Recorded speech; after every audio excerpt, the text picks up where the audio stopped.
We all have that one skinny friend who can seemingly eat anything they want, as junky as possible, all the chips, all the donuts, all the rice, all the pasta, and they never get fat. Is that healthy? Is that something that we should all be jealous of, or should we be worried about that friend? I'm Dr. Ken Berry, a family physician, and that's what we're going to be talking about in this video. It's called TOFI. Thin on the outside and fat on the inside. Doctors call this visceral adiposity. It's very unhealthy. It increases your risk of heart attack and stroke. And there are things you need to know about this, and also things your skinny friend needs to know. That's what this video is about.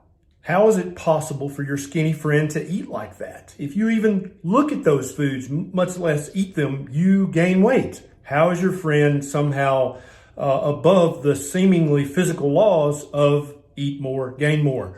How is it that millions, billions of people in Asia and India eat a very high carbohydrate diet, yet they look slim and healthy? They have a normal BMI, but they eat all the rice and all the pasta. How's that possible?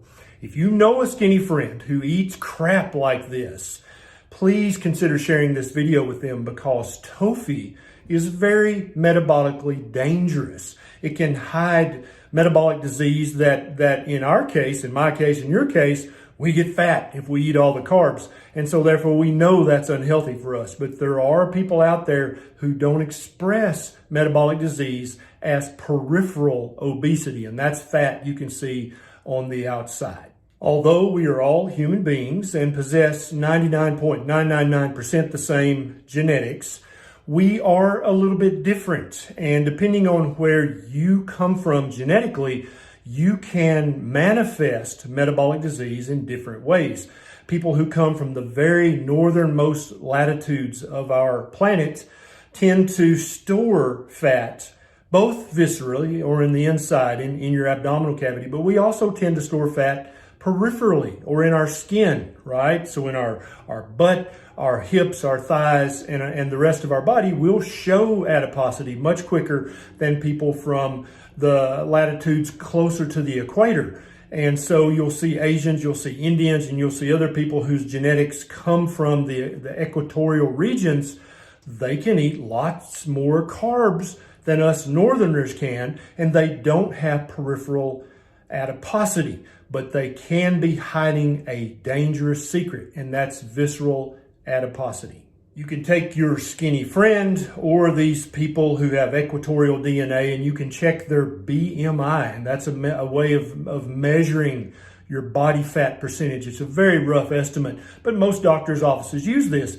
Your skinny friend and the Asians and the Indians and other people can have a normal BMI, yet be very metabolically unhealthy. How is that possible? So the question becomes, if you can't go by the outward appearance of a person as to whether they're metabolically healthy or not, how do we tell? So I want you to grab your skinny friend, slap the donuts out of his or her hand, and grab them, and first of all, make them watch this video so they'll understand that that diet is not healthy for anyone, even if they're able to eat that diet and stay skinny and have a normal BMI. I want you to grab that friend and take them to the doctor as soon as possible.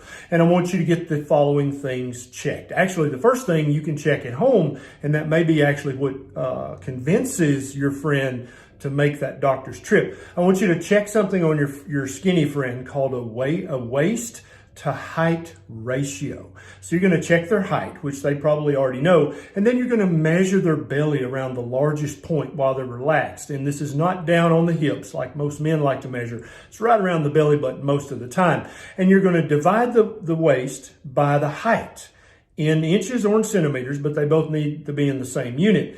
If that ratio is greater than 0.5, then your skinny friend has central adiposity or visceral adiposity. This is one of the signs of metabolic syndrome. Next, you're going to get some lab work done after you find out that your skinny friend actually has an elevated waist to height ratio. You're going to take your friend to the doctor and they're going to get some blood work drawn. And we're going to check a lot of labs, but the ones you're going to focus on is triglycerides, HDL, hemoglobin A1C, C-peptide, and your friend's liver labs, because your friend can be very slender, even skinny, and still have an elevated triglyceride level. That's a marker for metabolic syndrome. They can have a very low HDL, which most doctors still call the good cholesterol. That's a marker for metabolic syndrome. If their hemoglobin A1C is even 1/10 of a point above normal, they're pre-diabetic. And what you might not believe is that in the Indians and the Asians and in your skinny friend, pre-diabetes is epidemic. It's very, very common, but they're so slender and healthy looking, they don't go to the doctor, and therefore they don't know that their hemoglobin A1C is a little bit elevated. Even before the hemoglobin A1C elevates, if you check a lab called a C-peptide, and this is not the same thing as the CRP, C-peptide is a measure of how hard their pancreas is having to work to deal with the amount of carbohydrates they're eating. The C-peptide can be elevated years before the hemoglobin A1C even starts to elevate. So again, an elevated C-peptide means your friend is becoming metabolically ill, even though they're slender. Also checking the liver labs like an ALT and an AST and a GGT will also give your friend a very early red flag warning sign that they're developing metabolic syndrome, even though they are skinny. Another great test that's actually becoming the gold standard for measuring belly fat or central adiposity is the DEXA scan.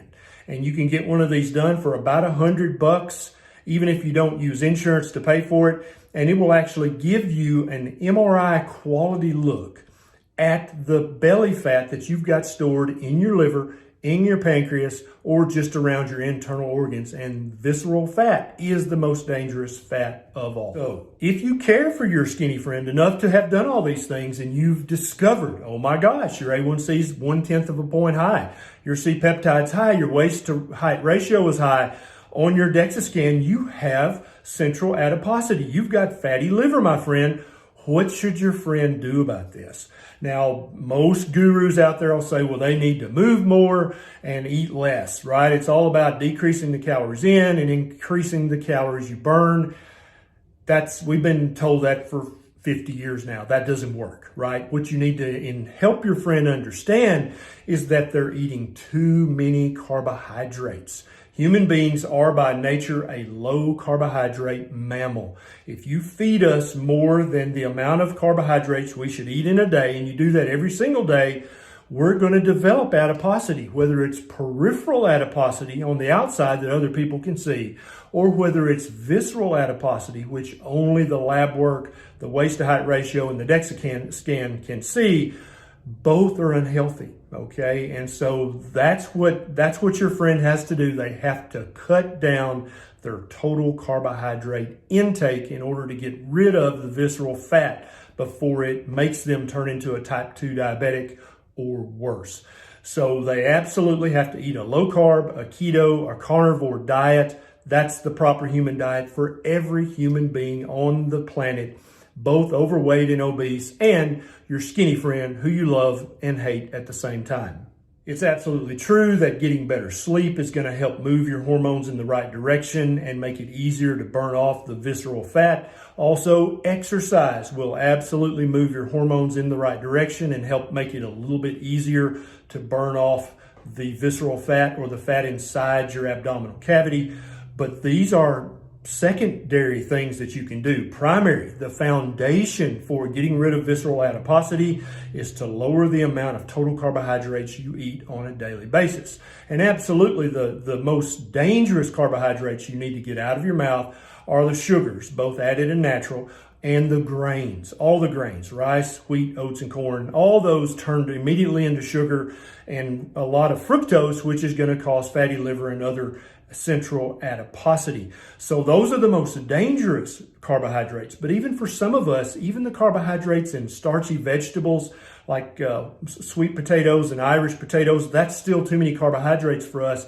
And in order to completely reverse and get rid of visceral adiposity, TOFI, you gotta cut the carbs down. And most human beings don't need to eat over 50 total grams of carbohydrates a day, regardless of their age or how fat or how skinny they are.